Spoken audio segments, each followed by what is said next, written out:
वो मोटे हो गए और उसके बाद उनका चेहरे का पूरा लुक चला गया। कहाँ वो हाई प्रोफेशनल आईटी कंपनी में जॉब कर रहे थे और अभी पिछले 1-2 साल से ना वो काम कर रहे थे और उनका घर भी बिक गया था। वो अपने आप में यह जो जुआ है जो है बहुत ही ख़तरनाक है और इससे काफ़ी ज़्यादा नुकसान होता है। मेनली इसको 3 तरह से क्लासीफाई किया जा सकता है। तो वो किसी से भी मांगने से शर्माते नहीं है, हिचकिचाते नहीं है।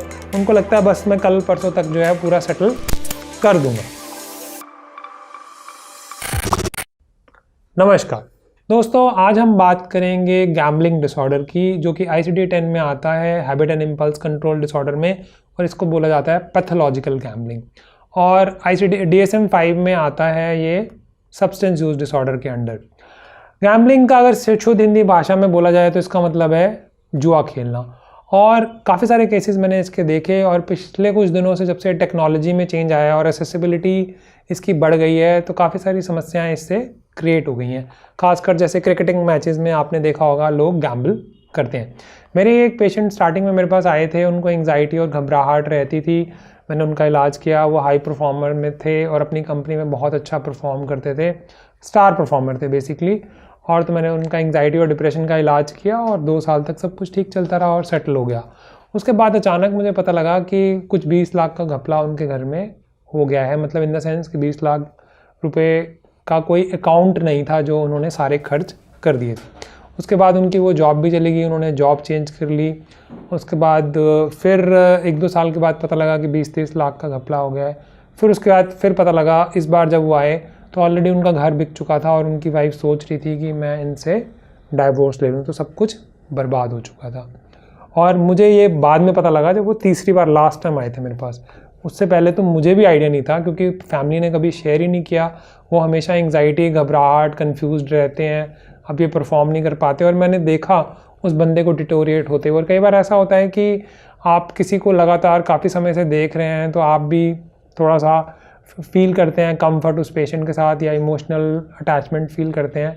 तो उसमें क्या होता है कि उनको डिटोरिएट होते हुए मुझे भी दुख हुआ कि वो मोटे हो गए और उसके बाद उनका चेहरे का पूरा लुक चला गया। कहाँ वो हाई प्रोफेशनल आईटी कंपनी में जॉब कर रहे थे और अभी पिछले 1-2 साल से ना वो काम कर रहे थे और उनका घर भी बिक गया था।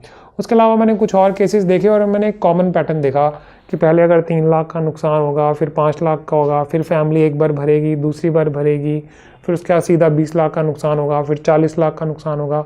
फिर तो बात आ जाएगी कि भाई और बहनों की जो प्रॉपर्टी है वो बेच दी जाए, तब जाके चीज़ें सेटल होंगी, जिस पे अटक जाते हैं। डेफिनेटली अटकना ही पड़ेगा। भाई बहन अपना सिक्योरिटी और चीज़ों को ख़राब तो नहीं कर सकते पेशेंट के लिए, क्योंकि वो तो पैटर्न को बार बार रिपीट कर रहा है। और बच्चे भी बड़े होने लगते हैं, 30-40 साल की उम्र हो जाती है, 5-10 साल के बच्चे हो जाते हैं। तो सबसे पहले जो फेज़ आता है वो आता है विनिंग फेज़, कि आपने कुछ ज़्यादा बड़ा जीत लिया, उसकी वजह से आपका कॉन्फिडेंस बहुत बढ़ गया और आपको लगा मैं तो ज़िंदगी यहाँ से बना लूँगा। उसके बाद आता है प्रोग्रेसिव लॉस। आपको लगता है अब फ़ायदा होगा, अब फ़ायदा होगा। इस चक्कर में पैसा लगाते जाते हैं और पैसा जो है वो नीचे जाता है। उसके बाद आता है डेस्परेशन फेज़। आपको लगता है कि अब गड़बड़ हो तो गई है, बट आपने कई गलत जगह से लोन ले लिया है और कई गलत बंदों से लोन ले लिया है। जो रेट ऑफ इंटरेस्ट है वो बहुत ही ज़्यादा है, वाइफ के गहने चोरी कर लिए हैं, और जो पैसा बिज़नेस में लगाना था, जो पेमेंट मिली थी, वो पेमेंट भी उसमें खर्च कर दिया है और उसको रिकूप करना है। और लास्ट आता है डेस्परेशन फेज़ के बाद आता है होपलेस फेज़ में क्या होता है कि अब सबको पता लग चुका है, पूरे घर में बात खुल चुकी है, लेकिन अब जो एक्साइटमेंट बची है ज़िंदगी में वो सिर्फ उसी को लेके है, और कोई काम करने का मन या उस तरह की इच्छा होती नहीं है।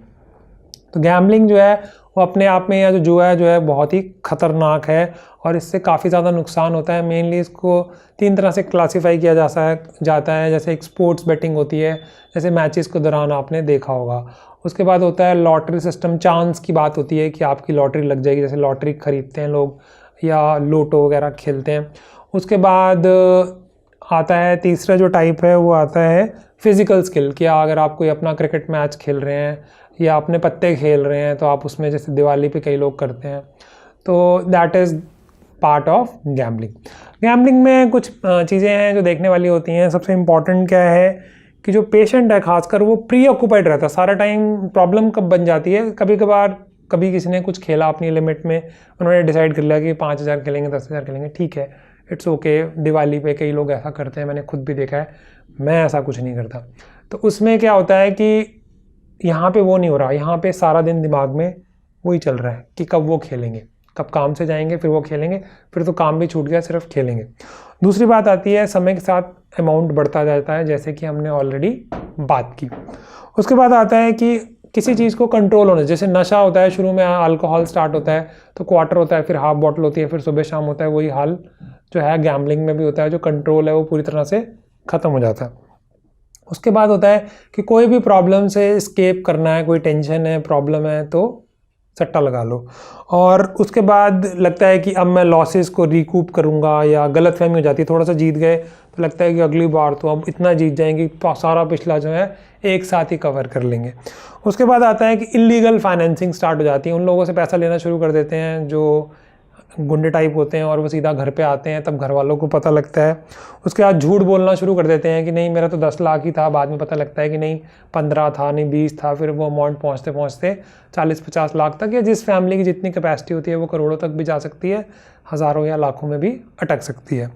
उसके बाद है इससे रिलेशनशिप भी ख़राब होने लगते हैं। रिलेशनशिप में मतलब कि रिलेशनशिप जो है वो फैमिली के साथ ख़राब होंगे, जैसे वाइफ डाइवोर्स के बारे में सोच रही है, बच्चों के सामने इज़्ज़त नहीं रहेगी, भाई बहन सब जगह इज़्ज़त चली जाएगी, माँ बाप परेशान हो जाएंगे, कर्जा उतार के जो ऑफिस में काम करते हैं, जहाँ पे वो ऑफिस में काम करते हैं वहाँ इज़्ज़त कम हो जाएगी, बिज़नेस में काम करते हैं तो वहाँ पे जो नौकर है वो चोरी करना शुरू कर देंगे। वो देखेंगे जब मालिक ही ऐसा करता है, जिसको अपने बिज़नेस की परवाह नहीं है, जो अपने पिताजी के साथ ऐसे चोरी कर रहा है, तो दूसरों को भी यही सिखाएगा।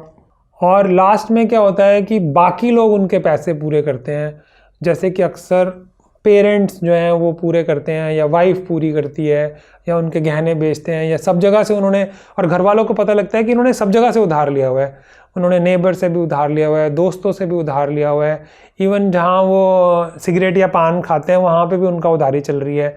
तो वो किसी से भी मांगने से शर्माते नहीं है, हिचकिचाते नहीं है, उनको लगता है बस मैं कल परसों तक जो है पूरा सेटल कर दूंगा।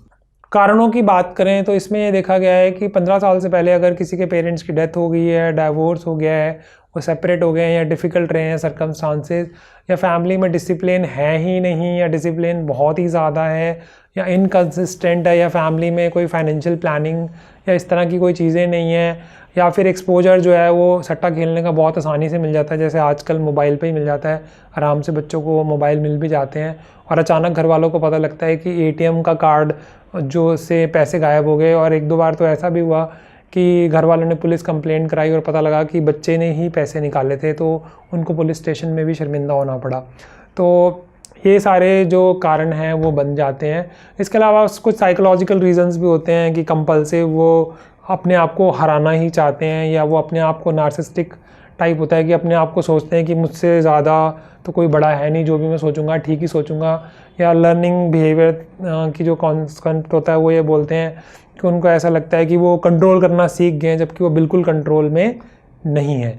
इसके साथ और प्रॉब्लम्स, मेडिकल प्रॉब्लम्स भी हो सकती हैं, साइकेट्रिक, जैसे मूड डिसऑर्डर हो सकता है, ADHD हो सकता है, नशा करना हो सकता है, और नशे में अक्सर जो है चाय पीना ज़्यादा, या सिगरेट या तंबाकू का सेवन करना होता है। पर्सनालिटी डिसऑर्डर्स में इसमें anti social personality disorder, borderline personality disorder, या नार्सिसिस्टिक पर्सनालिटी डिसऑर्डर होता है। तो मोटे तौर पे बोलेंगे तो क्लस्टर B होता है। अगर हम इसकी ट्रीटमेंट की बात करें तो जैसे अल्कोहलिक एनोनिमस ऑर्गेनाइजेशन है, जिसमें लोग एनोनिमसली एक दूसरे की हेल्प करते हैं जो ऑलरेडी इसमें होते हैं। उसी तरह गैम्बलिंग एनोनिमस करके भी है, बट रिसर्च ये कहती है कि लोग उतना स्टिक नहीं करते जितना अल्कोहलिक एनोनिमस के साथ स्टिक करते हैं, और कई बार तो एकदम उससे, जैसे बोलते हैं ना, सिचुएशन से दूर रखने की ज़रूरत पड़ जाती है, तो हॉस्पिटलाइजेशन की ज़रूरत भी पड़ सकती है। और उसमें कम से कम जब 2-3 महीने तक पेशेंट फ्री रहे उससे, उसके बाद फिर उनकी साइकोथेरेपी हो जब वो गैम्बलिंग ना कर रहे हो। और मेडिसिन की भी मदद ली जा सकती है, जिसमें SSRIs या बाकी ड्रग्स आती हैं। और फैमिली को काफ़ी ज़्यादा विजिलेंट रहना पड़ता है, और फैमिली के लिए काफ़ी मुश्किल हो जाता है, क्योंकि ये जो एक हैबिट है एक तरह से, जिसका सर्कल तोड़ना बहुत ही ज़्यादा ज़रूरी है। अगर वो शुरू से और जितनी जल्दी हो जाए उतना ही बेटर है। तो अगर हम इसको समराइज़ करें तो गैम्बलिंग काफ़ी गंभीर समस्या है, और करंट सिनेरियो में तो ये बढ़ी रही है, घट नहीं रही है, क्योंकि टेक्नोलॉजी की availability on the phone it is available, आपको कहीं भी जाने की ज़रूरत नहीं है। तो अपने आप को रेगुलेट करना और बच्चों को ऐसा माहौल देना कि वो इस तरफ ना जाएं, ये बहुत ज़्यादा इम्पॉर्टेंट है। और इस बात को समझना, ताकि बात इतनी बढ़ ना जाए कि हम इसे कंट्रोल ना कर पाएँ। तो आज के लिए दोस्तों इतना ही, धन्यवाद।